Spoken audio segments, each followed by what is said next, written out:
Have you ever identified so much with your abusers that you worry you're going to become them? Because that's what I'm dealing with. And I've been out of the abusive situations. Like one of them, I've been out for like 10 years. It happened when I was a teenager, and it was church abuse, spiritual abuse, and my whole family got out. And I never lost my faith, but it screwed me up really bad.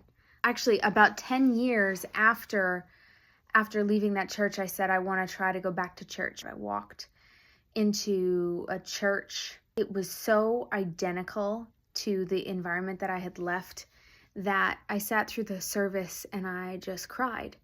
And I didn't know why I was crying. Like, not really, because how this many years later had it still damaged me. And I never went back to that church, not because they were bad or they were immediately abusive. Honestly, they were fine. That was kind of a blessing, but I didn't speak to anyone. I walked out, and after that, it took me 2 more weeks to understand, but I realized I had believed it when my old pastors that had hurt me had blamed me as the bad one. I genuinely believed it.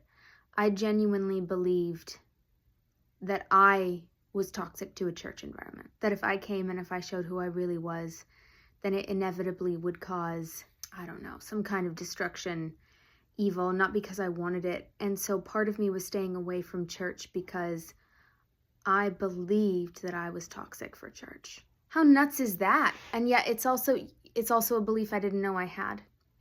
I believed the gaslighting, even though I've parsed it out and I no longer believe that. I still worry that I will somehow, without realizing it, harm those that I now lead. And now, I am now in charge of a Christian community, and I don't want to make the same mistakes that my pastors did, and I don't think I will. But I guess I feel like I'm capable of that.